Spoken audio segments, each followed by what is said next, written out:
Hello, my name is Matt Taylor, Senior Business Development Manager for Interbay Commercial. I'd like to introduce to you the Interbay proposition and discuss how we can help you and assist you and your clients within the specialist mortgage market, in particular within commercial mortgages, specialist buy-to-let and the short-term lending arena. During this presentation, we'll cover the following areas: who are Interbay Commercial, why are brokers looking at specialist sector, our buy-to-let USPs, an overview of our commercial product proposition, and short-term lending. So first of all, who are we? Interbay Commercial is the specialist commercial brands within the OSB OneSavings Bank family. Our other brands include Prestige, who provide second charge lending, Heritable Development, who provide development finance, and probably the most recognisable brand to mortgage intermediaries, Kent Reliance, that operate within the residential and specialist buy-to-let market too.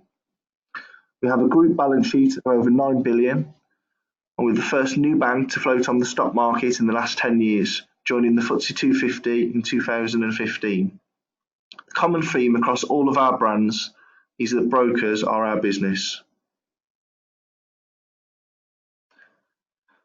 So first of all, let's explore why are brokers looking at the specialist market. For me, having worked in this space for a couple of years, it's very simple. In a nutshell, client situations require specialist solutions, and to that matter, they require expert intermediaries who are able to provide them with those solutions. Let's discuss further. So we're all aware that there are less and less vanilla cases out there. Why?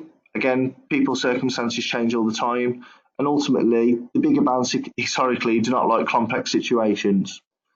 With regard to buy-to-let and commercial lending, this has become more specialist because due to the emergence of different ownership structures, in particular recent years, limited company transactions, different property configurations as clients are seeking higher yielding investments, and also a change of strategy from investors.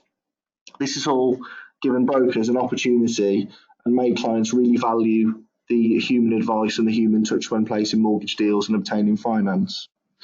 When you couple that with the fact that the buy-to-let market has seen many changes over the last few years, including second property taxation, PRA portfolio lending rules, changes to EPCs, and also mandatory HMO licensing, this has all pushed investors towards high yielding properties to make it worth their while, and naturally commercial property in order to diversify portfolios, diversify income, and return greater returns on their investment.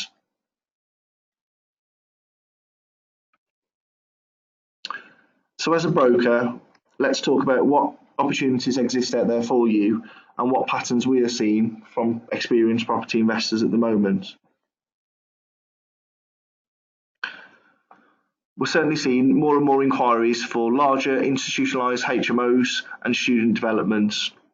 These are taking place in historically not your traditional investment beds, so moving away from the capital, moving up north and into the Midlands where yields are higher, infrastructure is there, and the clients are seeing an appreciation of their capital assets as well as higher yielding propositions as well. We're also seeing a demand for trading businesses looking for high quality offices and headquarters outside of the capital.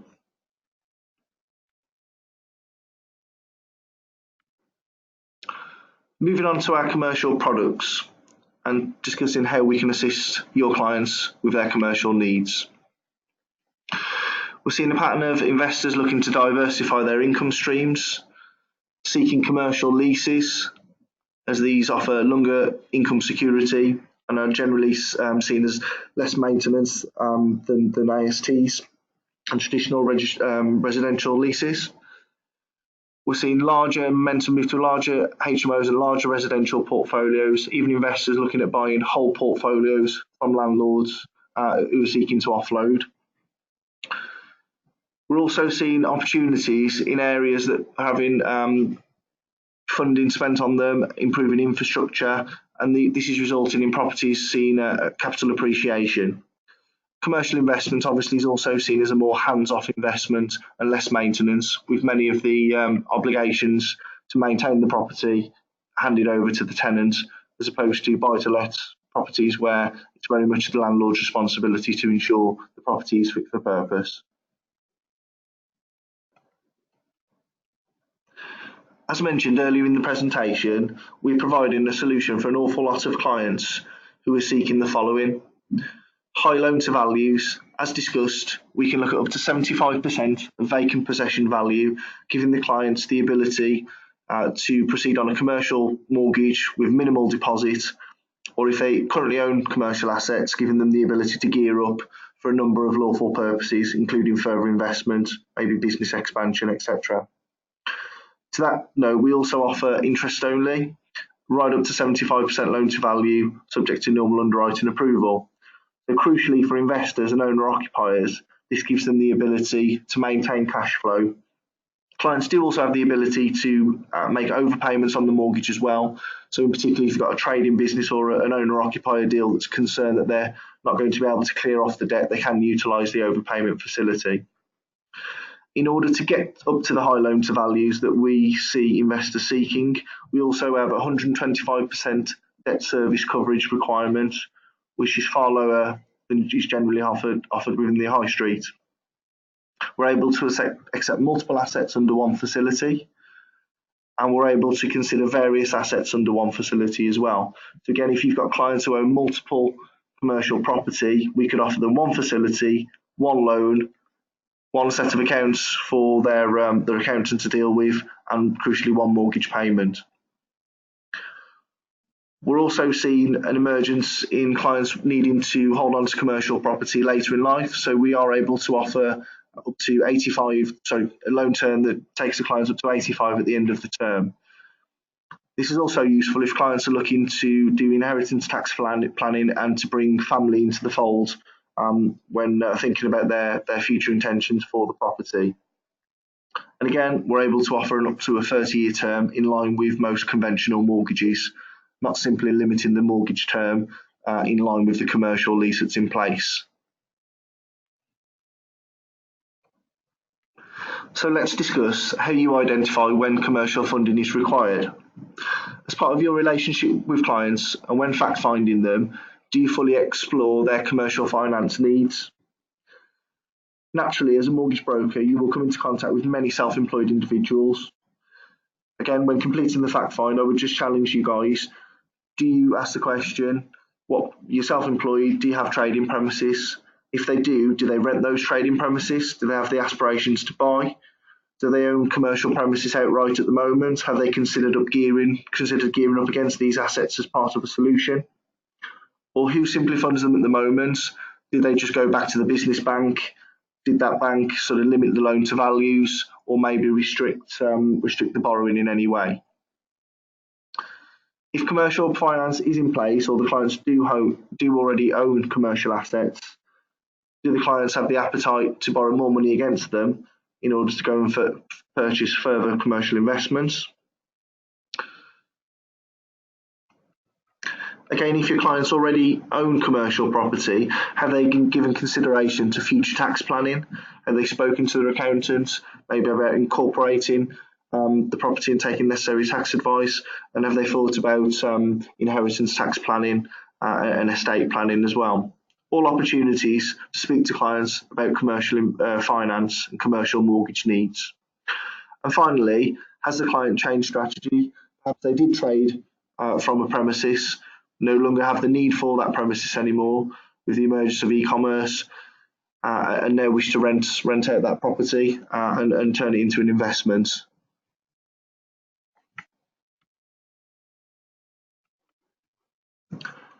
So moving on to specialist buy-to-let.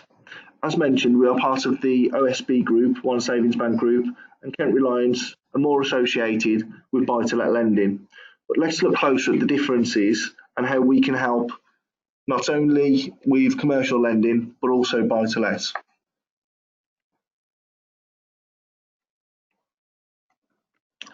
So let's explore our buy-to-let USPs. First and foremost, we're able to offer portfolio landlords one facility across their portfolio of buy-to-let property, as opposed to submitting individual applications for each and every property. This is particularly of use if your clients are looking to gear up across the portfolio and wish the lender to take an aggregated view across that portfolio and across the rental income that's being received and generated. It's also particularly useful if your clients have had the necessary tax advice and are considering incorporating the whole of the portfolio, as this can be done under one account with one direct debit, one monthly payment using one set of accounts for their accountant. For the correct landlord, we've also got the ability to lend up to 85% loan to value. As you would expect, the landlord would need to demonstrate they have a strong profile and understanding of buy-to-let mortgages.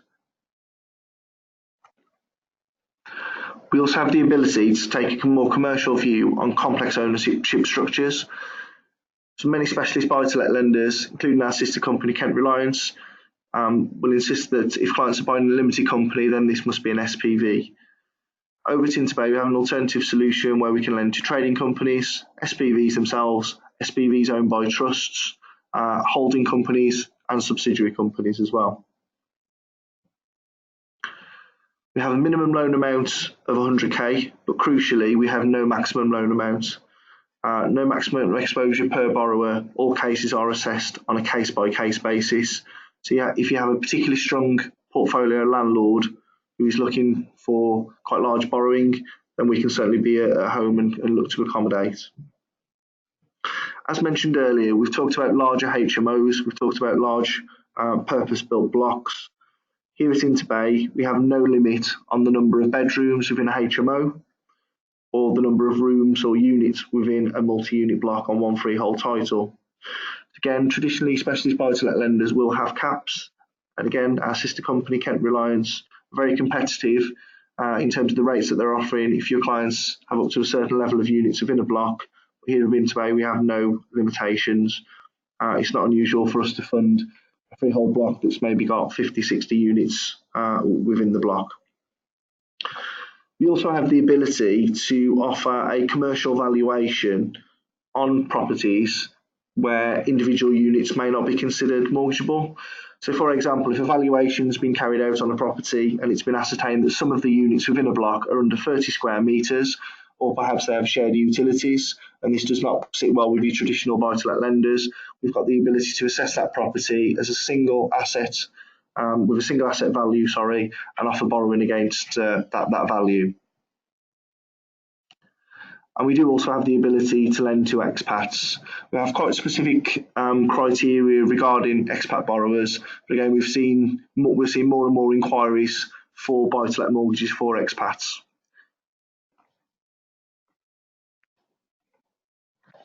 So moving on to our short-term lending proposition, or as it's more commonly known, bridging. A great tool in the bag of any advisor. It's a product that is aimed to give clients short-term flexibility to acquire assets quickly, or for them to be able to take an asset, modify it, reconfigure it, refurb it to maximise their investment, or quite simply just to bridge a gap if clients need quick access to capital.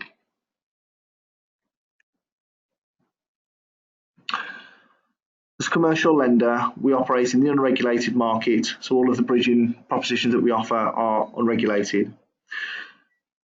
I'll just talk to you about the different scenarios where our bridging options are used. Auction purchase, so where a quick completion is required and where deadlines are set and clients could incur hefty penalties if deadlines are not met, bridging is a great proposition, allowing clients to quickly be provided with funding in order to complete on a purchase that they've maybe already committed to before they even approach the lender. Developer exit. I'll speak about this in more detail in the next slide, but very popular with the brokers that use us at the moment. Commercial auction purchase. Self-explanatory really. Commercial property can take a little longer to go through in terms of the gestation period for a mortgage completing, and a commercial auction purchase is a very popular proposition that we offer.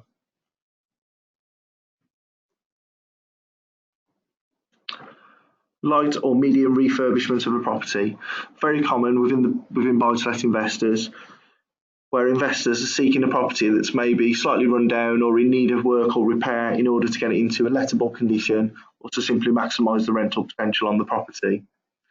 A bridge provides a great option for short-term funding whereby clients can purchase the property, get the necessary work done to that property in order to uplift the valuation, and then obviously seek term funding on either a buy-to-let basis or a more permanent basis. Along a similar vein, heavy refurbishment. So again, where the client is looking to make some wholesale changes to the property that may involve building regulations, planning permission may be required, and the alteration of that property is quite significant. Great example of heavy refurbishment, maybe taking a 3-bedroom property, add an extension, potentially converting the loft, and making this into maybe a 6-7 bed HMO, returning far greater yields on an investment basis for a property investor. Finally, short-term release of equity. If you've got a client who needs access to cash quickly and they have unencumbered assets, this is a great way for them to obtain the cash that they're requiring in order to complete on maybe other transactions or for further investment when they know they have the ability to repay the funds in the short term rather than committing to a longer term traditional mortgage deal.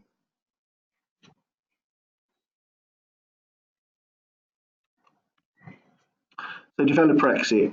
I'd just like to take a little bit more time to explain this in more detail.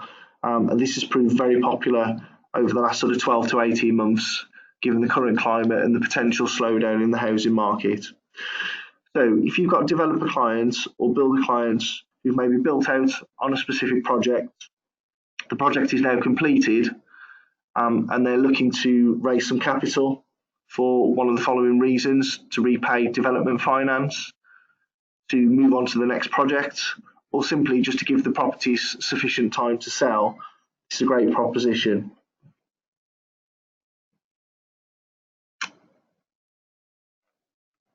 So what does this mean in reality? Well, from a lending perspective and from Interbay's perspective, we're able to lend on the GDV, or gross development value, basically the finished article and the finished value of the project. We're happy to advance, in most cases, up to 75% loan to value, subject to normal underwriting, giving the client the ability to repay the development finance on time, leaving them with a happy development finance company who's happy to support ongoing projects. Clients got sufficient time to market the properties. With regard to developments, the profits are generally in the last few units. And the last thing that an investor or a developer wants to do is have to fire sell the units and undermine the integrity of the project. Probably most importantly, from a builder or developer's point of view, it will allow them to raise cash in order to maybe acquire the next site or to get started on the next site. If developers or builders are sitting around waiting for assets to sell, generally, in our experience, it's costing them money and they're always keen to move on. I think historically, it's fair to say that the bridging market or bridging proposition has been seen as quite an expensive way of funding. But in reality, the increased competition within the market has seen costs being driven down, and it's now a very attractive proposition for investors. Ultimately, property investors and developers will do the maths. If it makes sense for them to take a bridge and you can offer that solution, then it will be viable for all parties. The benefits of our bridging, that the clients don't have to service the loan. You've got just a 2% arrangement fee with no early repayment charges or no exit fees. And we offer between 1 month and 18-month facilities. And the minimum that the client would need to pay would be 1 month's interest. As you can see from the table, rates are very competitive. You will note that the heavy refurb is slightly more expensive and slightly more restrictive in terms of loan to value, as this is seen as a riskier proposition to the bank. So, things to consider. How can we help you? As a team, how can we help you spot and identify opportunities out there within the market? Who do you place commercial deals with at the moment? Do you discuss commercial deals and do you discuss commercial finance needs with your clients? Are you happy being a specialist in your area? And would you rather pass this type of business over to maybe a master broker or packager? If so, we can help you. Do you want to submit direct? Again, if so, your local BDM can help you. And certainly contact the TMA help desk for support on that side of things.